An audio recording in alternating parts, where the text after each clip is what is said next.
আজ আমাদের বাড়িতে অনেক আত্মীয় স্বজন আসবে, তাই তাদেরকে রান্না করে খাওয়ানোর জন্য এই যে মটন আনা হয়েছে। মটনগুলো বেশ বড় বড় পিস করে আনা হয়েছে। আর এই মটনটা অনেক মোটামুটি 3 কেজির মতোই আছে। আর দেখো মটনটা কত বড় বড় পিস। আসলে এইটা মটন দিয়ে বিরিয়ানি হবে। আর এই যে চিকেন এক ডেক্সি চিকেন, এই চিকেনগুলো আমি কষা করব। আর এই চিকেনগুলো আছে প্রায় 2.5 কেজির মতো। আর এইখানে দেখো রুই মাছের 2টো পেটি আর 2টো দাগা আনা হয়েছে। আসলে একজন বিরিয়ানি খায় না, তাই তাদের জন্য মাছের ঝোল করব। আর এই যে অল্প মাংস নিয়েছি, যারা বিরিয়ানি খাবে না তাদের জন্য ভাত করতে হবে। আর ওই মটন কষা করব। দেখো এই সবগুলো ভালো করে আমি ধুয়ে মুছে পরিষ্কার করে নিয়েছি। এখন এগুলো রেখে দেবো সাইডে। আর একটা খুব বড় আম এনেছে, সেই আমটা আমি ছোট ছোট করে কেটে নিয়েছি। আর এখানে আদা রসুন ছাড়িয়ে নিয়েছি। আসলে একা হাতে করতে হচ্ছে এত, তাই একসঙ্গে আমি সব করে নিয়েছি, যেটা সুবিধা হয়, তাড়াতাড়ি হয়। আর এখানে দেখো পেঁয়াজ আর আলু কেটে নিয়েছি আর ভালো করে ধুয়ে নিচ্ছি। তারপরে পেঁয়াজগুলো কুচি কুচি করব। কিছুটা আলু বিরিয়ানির মধ্যে দেব, আর কিছুটা মাংসের কষার মধ্যে দেব। আর পেঁয়াজগুলো কুচিয়ে নেব, ভালো করে ধুয়ে নেব। এখন একটা কড়াই বের করেছি, সেটা কড়াইটা অনেক ভিতরে ছিল, সবসময়ের জন্য ব্যবহার করা হয় না। আসলে একা থাকলে অত বড় কড়াই লাগে না, তাই ওটা গুছানোই থাকে। আমরা কজন মানুষ, তাই ছোটো কড়াইতে রান্না হয় সবসময়ের জন্য। আর বড় কড়াইটা মেজে নিতে হবে। আসলে অনেক দিন তোলা ছিল তো, তাই পরিষ্কার নেই। এখন টক দই দিয়ে এগুলো ম্যারিনেট করে নিয়েছি। আর দেখো আমি তেল বসিয়ে দিয়েছি, কড়াই দিয়েছি। এখন আমি মাছগুলো ভালো করে ভেজে নেব। কড়াইয়ে তেল গরম করে নিয়েছি, এখন ভালো করে ভেজে নেব, বেশ উল্টে পাল্টে। দেখো আমার প্রায় এক পাশ ভাজা হয়ে গেছে। আমি এবার মাছটা উল্টে নেব। দেখো কত সুন্দর ভাজা হয়েছে। একটু আঁচ কম করে দিয়ে ভাজলে বেশ ভালোই ভাজা হয়।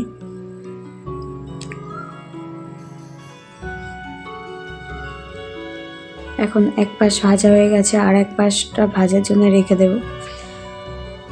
এই যে আমার আর এক পাশও ভাজা হয়ে গেছে। এখন আমি মাছগুলো তুলে নেব। বেশ ভালো কড়া করে ভেজে নিয়েছি, আঁচ কম করে। আসলে আঁচ কম করে মাছ ভাজলে ভিতরের কাঁচা ভাবটাও থাকে না, খুব সুন্দর ভাজা হয়ে যায়। দেখো আমি লাল লাল করে ভেজে নিয়েছি।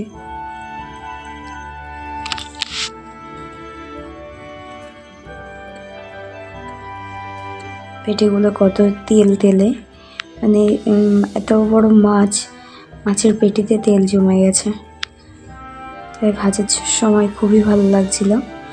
এখন ওই তেলের মধ্যে আমি আলুগুলো ভেজে নেব।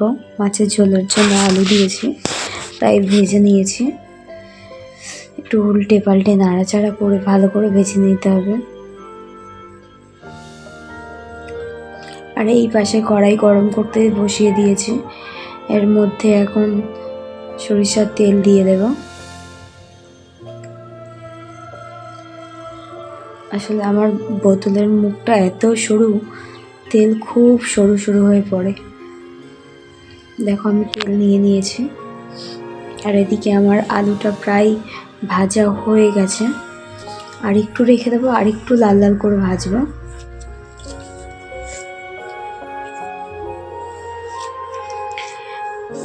এখন আমি এই তেলের মধ্যে এই পেঁয়াজগুলো ভেজে নেব। আসলে এই পেঁয়াজগুলো প্রায় পেস্তার মতো করব। একটু মাছে দেব আর একটু মাংসতে দেবো, তাই পেঁয়াজটা আগে ভেজে নেব।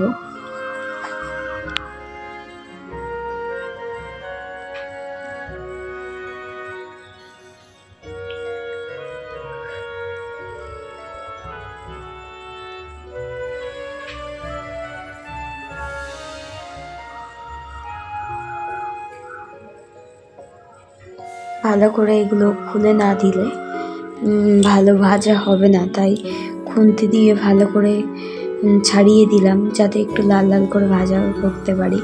আর এদিকে দেখো আমার আলু ভাজা প্রায় হয়ে এসছে।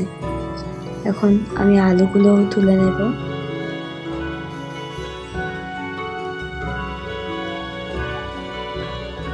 এই যে মাছ ভেজে রেখেছি এর মধ্যেই আলুটা তুলে রাখবো।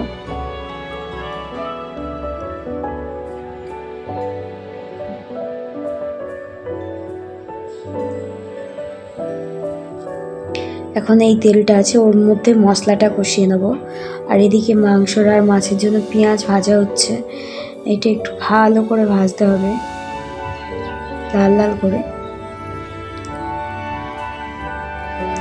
আর এদিকে আমি মটনটা ভালো করে ম্যারিনেট করে রেখেছিলাম আদা রসুন পেঁয়াজ দিয়ে।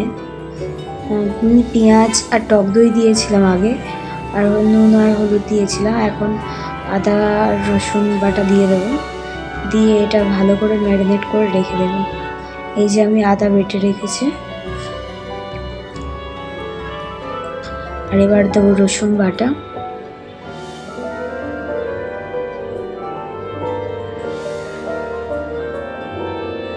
এখন এগুলো দিয়ে ভালো করে মেখে নেব।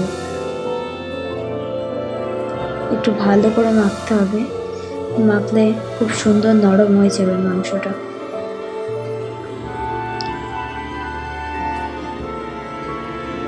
আর এদিকে আমি মাছের ঝোল বসিয়ে দিয়েছিলাম।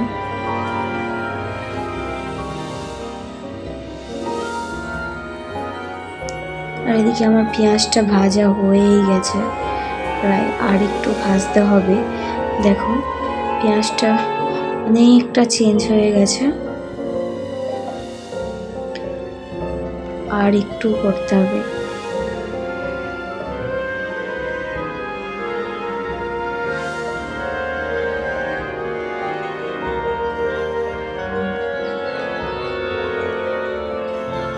আর এদিকে আমার মশলা থেকে তেল ছেড়ে দিয়েছে।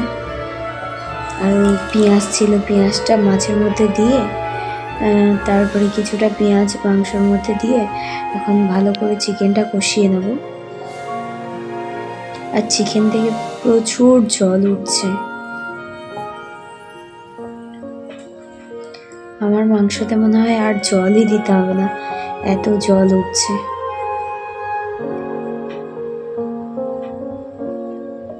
আর এদিকে আমি মটনটা দই আর নুন দিয়ে মাখিয়ে নিয়েছিলাম বিরিয়ানির জন্য। আর বিরিয়ানির এই যে পেঁয়াজ কেটে রেখেছি, আলু কেটে রেখেছি, ভালো করে ধুয়ে পরিষ্কার করে নিয়েছি। আর এদিকে আমার দুপুরের ভাতের জন্য চাল বসিয়ে নিয়েছি। আসলে বিরিয়ানিটা রাতে হবে, আর এই রান্নাটা হচ্ছে দুপুরবেলা ভাত বসাবো তাই। এই যে আমার মাছের ঝোল এদিকে হয়েই গেছে। আর এদিকে আমার মাংসতে প্রচুর জল উঠেছে। এই জলটা এখন ভালো করে জলটা শুকিয়ে ফেলতে হবে। আসলে চিকেনে নুন টুন দিয়ে বসিয়ে দিলে প্রচুর জল ওঠে, তাই ভালো করে কষিয়ে নিতে হবে মাংসটা, নয়তো কাঁচা গন্ধ থাকবে। আর এদিকে আমার মাছের ঝোল করে ঢালা হয়ে গেছে। দেখো মাছের ঝোলটা কেমন লেগেছে কমেন্টে অবশ্যই বলবে। দেখো মাছটা কত সুন্দর লাগছে।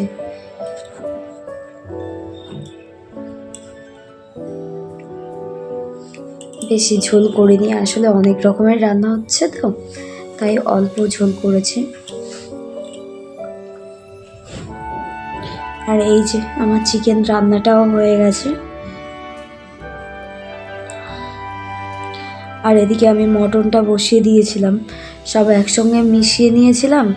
আর তারপরে কড়াই একসঙ্গে বসিয়ে দিয়েছি, আবার এক পাশে ভাত বসিয়ে দিয়েছি। দেখো আমার ভাতটা আর একটু বাকি আছে, প্রায় হয়েই এসছে, আর একটু বাকি আছে। আর এদিকে মাংস কষানো হচ্ছে, মটন। তারপরে আমি চাটনি বসিয়ে দিয়েছিলাম ভাত নামিয়ে। দেখো আমার চাটনিটা হয়েই এসছে। আর এখানে আমি তার আগে আলু ভাজা করে দিয়েছিলাম, আর এই যে ডাল করে নিয়েছে।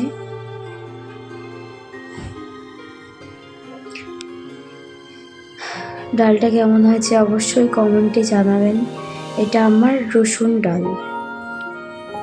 আর চাটনিটা আমার প্রায় হয়ে গেছে, এখন চাটনিটা নামানোর সময় হয়ে গেছে।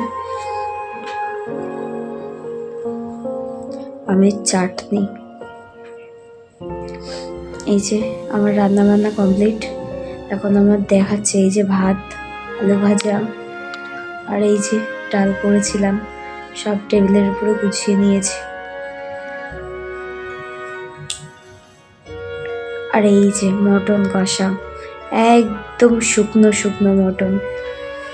আর এই যে মাছের ঝোলটা করেছিলাম, সেই মাছের ঝোলটা।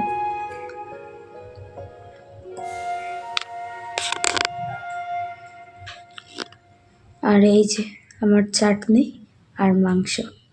ব্যাস, আমার দুপুরের রান্না এইটুকুই। এখন আমি রাতের জন্য ডিম সিদ্ধটাও বসিয়ে দেবো।